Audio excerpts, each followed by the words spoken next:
I am with Dr. Brian, and that's me. I look kind of high, man. This is like right after surgery, man. As you guys could tell, I look like I barely woke up, or I'm high as hell. And of course the doctor looks great, man. He's always smiling. Welcome back to the Evil in Combat channel.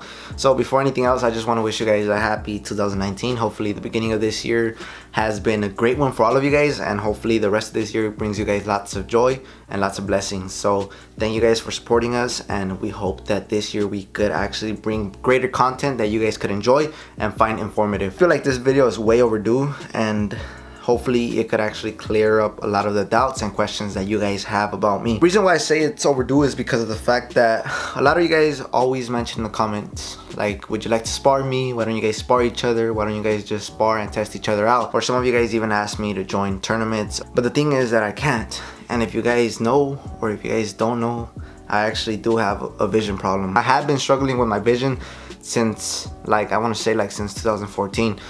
And I just kind of want to explain to you guys what my problem is. That way you guys could actually understand why it is that I don't actually spar, or that I don't actually join tournaments. I just kind of want to explain to you guys what my problem is all about. So let me take it back to my high school years. That way you guys understand how fast this disease actually progressed and how fast it actually affected me.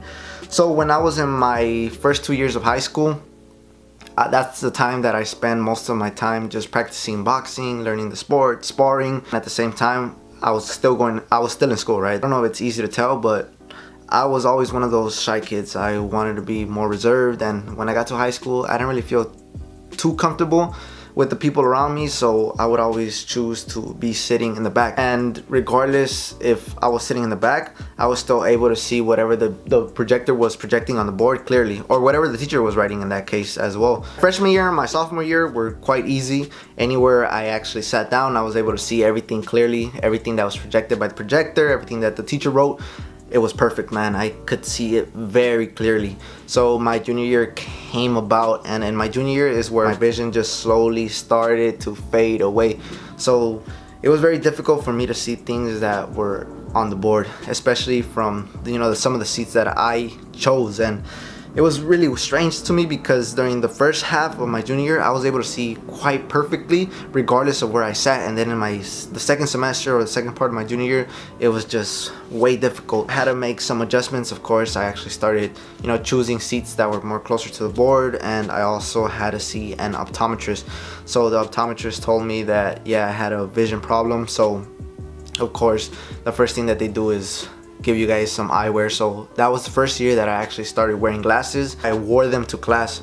So whenever I needed help to see what was on the board, of course I would wear the glasses. My senior year came, and my vision just started getting worse and worse and worse. And it came to a point where my lens just kept on getting bigger and bigger and bigger. And we got to the end of the lens spectrum, or whatever you call it, and I was still unable to see. He tested me with the pen in front of me, and he told me what did I see, and I just kind of told him that I see like a multiple of them, and that it was kind of blurry at a certain angle. And it got to a point where he actually diagnosed me with keratoconus. At the end of my senior year, I was diagnosed with keratoconus. All right. So I was freaked out, man, because I don't know what that was, man. I don't know what it is. I never really heard anybody have this disease. And so for me, it was really frustrating. At the same time, it was kind of scary, man, because, you know, you don't know what to expect. In the fall of 2015, I was actually going to start college. And I had the opportunity to go to some colleges that were, you know, a little bit further away from home. But I didn't take the opportunity because of the fact that I was actually scared of my disease. I was still trying to find a way to cure it, or find a cure, or find some help. So in the fall of 2015, I just decided to go to community college, and at the same time, during that time span, look for somebody that could actually help me. During the fall of 2015, when I started college, all the way to the end of my fall semester in 2016, I was just looking for doctors, man. I would go to my primary doctor, so that way they could kind of get an authorization, so they could send me to a specialist. Before I move on with my story, I just kind of want to quickly explain what keratoconus is. Keratoconus is a progressive eye disease that affects the cornea. So the cornea starts bulging out. It's kind of harder for the light that actually hits the eye to be able to directly hit the retina, so it could actually see the picture that's in front of you, or whatever it is that you're looking at. During that time period, I lost a lot of time, especially because my primary doctor kept on sending me to specialists that didn't really have no experience in my disease. Of course, they probably were good doctors, you know, who knows, man, but they just couldn't really help me with my disease. So it came to a point where I had lost a lot of time. My vision just kept on getting worse, and you know, the last thing I wanted was, you know, God forbid, to get to the last point where I would need a full, you know, cornea transplant. I decided to look for help on my own. You know, I started looking up different websites. I actually started looking for specialists that were actually specialists on my disease, and it got to a point where at the end of 2016 I actually saw a doctor in Beverly Hills, Dr. Boxer Wachler. I ended up seeing him like around that Wednesday or Tuesday before Thanksgiving week of 2016. So I had the opportunity to see him, and he told me he was able to help me, and of course he brought in his assistants. I looked at the price of the two procedures that I needed to help my disease, and both of them were pretty pricey. And like I mentioned, I come from a low income neighborhood, low income family, so I just felt really bad that, you know, I needed this sort of money to be able to help me, right? And at the same time, knowing the struggles that my family had at the time, it was just difficult, man. It was difficult, and I didn't really feel too comfortable. They gave us some different types of plans that were able to help us. That way, instead of paying everything up front, we were able to pay them up front and then pay the company or the insurance that was actually helping us back by payments. So we decided to do that. First procedure was C3R. The C3R surgery was a surgery that would actually help strengthen the corneal wall and stop the progression of this keratoconus, or the disease. So we decided to go with C3R early January 2017. It actually doesn't take too long.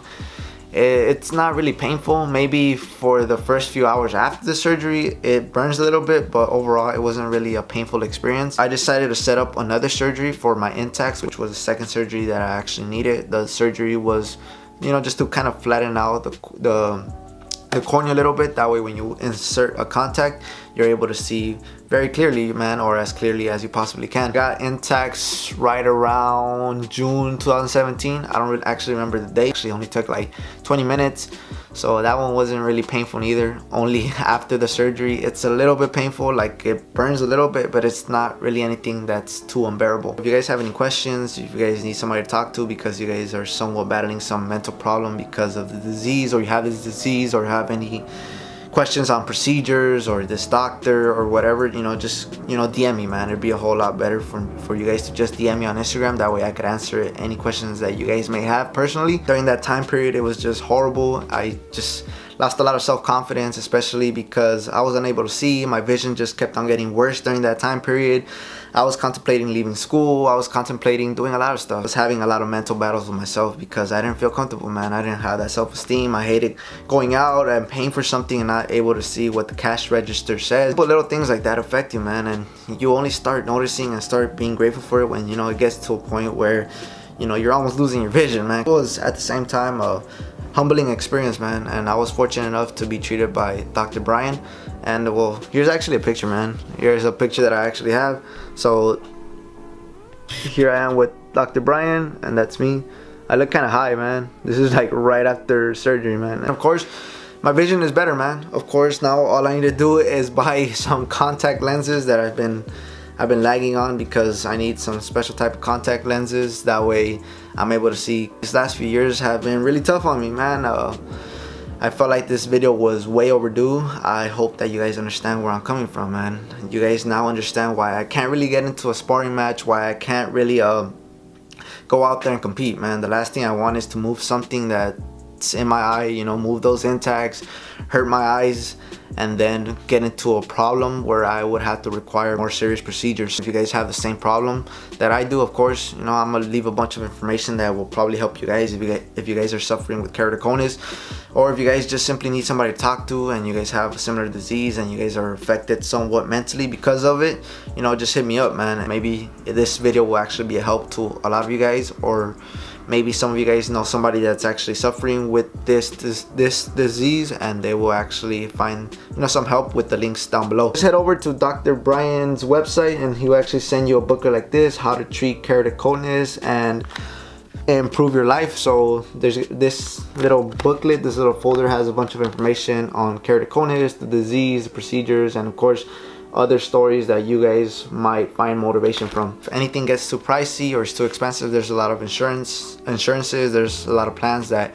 could actually help you guys pay off these procedures. Some of you guys might not be at a point where you guys need 2 procedures. Some of you guys just might need 1 and you guys will be ready to go. So yeah, man, hopefully this upcoming week me and Luis actually get the opportunity to start making content for this 2019.